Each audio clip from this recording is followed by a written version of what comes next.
It acts as its own glue. All you need is water. And where these two petals touch is where they will glue together. Multiple molds. I work assembly line fashion. I have a couple of molds and a couple of veiners, and I will just cut out, work all my cutting at the same time, all my molding at the same time, all my drying at the same time, and I'll just work in racks. And it's very, very quick that way. You just get into a routine, and it's very speedy. And again, talking about, and I can't stress this enough, and you see it on the blue mold here, just because a mold shape is a certain shape doesn't mean you have to use it all. I can use one mold, and just by cutting the petals or the leaves in different outside shapes, I can get a lot of variety. And that's a really good thing. It's a way to be frugal, and it's a way to think beyond the literal of, oh, this is a hollyhock mold, so I must make hollyhocks with it. No. Mix it up a little bit.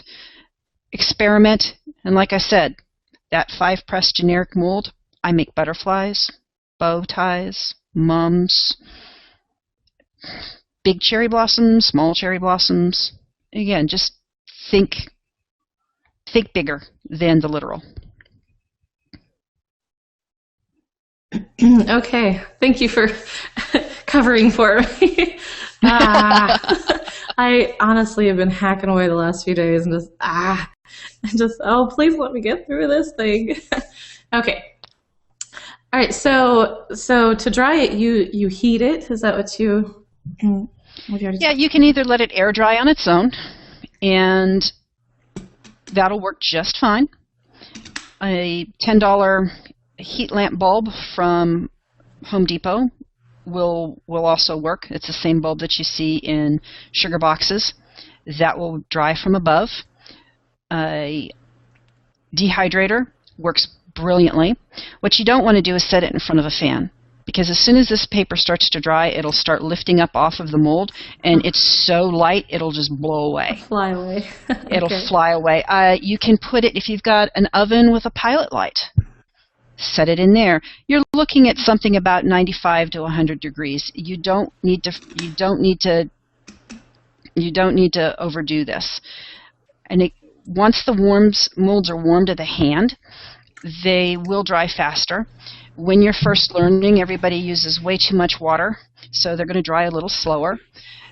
You can watch the wafer paper dry. It goes from that almost clear, transparent, gummy mess on the blue to where on the flower mold you can see it's going back to white. Okay. So if it's completely white, it's dry. And you can watch, it'll want to stick to the mold a little bit if it still has a wet spot. Sometimes it'll release, other times that wet will stick to the mold while you pull the rest of the wafer paper away, and then you have a hole in a mold.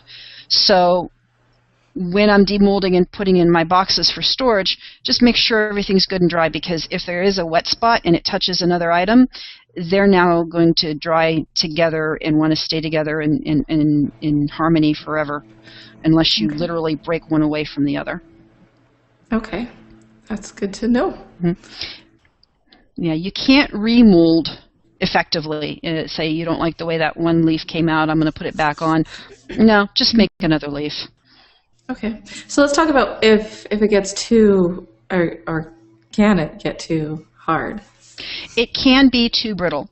When they're first coming out of the dehydrator, out from underneath that light, they're very, very, very, very dry. And that's when they're their most brittle.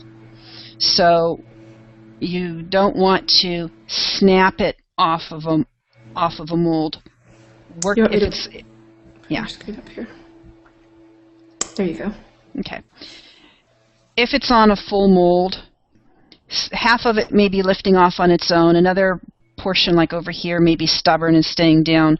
So just take your thumbnail and just pop it up off the mold. Work it, pop, pop, you're fine. If it's so dry and brittle that if you get heavy-handed with it, it can crack it. Let the wafer paper sit for a few minutes, let it reacclimate to the ambient humidity in the room, and it's fine. And you'll see with this piece here, you can see how flexible that is. Oh, wow. You know, there's a flat shape. And let's see how far it goes before I break it. So I'm almost folding it in half. You can just barely start to hear it cracking. Wow, that would be really convenient for assembly purposes. Yeah. Nice. And if you heat it up a little bit in your hand warmth, again, just a tiny bit of humidity, you get even more. So Even more. Great. Touching the sides together. Again, something you can't do with gum paste and pastillage and traditional techniques. This is the other nice, I know we're getting ahead of ourselves a little bit, but when we start airbrushing, it adds just enough moisture that you can flatten out or remold slightly. Like you want that little leaf to curl up. Mm-hmm. Right, And if one of these hits the floor, it probably won't break. Now, if something does crack, if something does break, you got in a rush, whatever, you can patch this. You take a little wafer paper patch and you patch it. You just tear a little square of it and dip it in your water and patch it from the back side and let it dry on its own. So it is patchable to that extent. Perfect.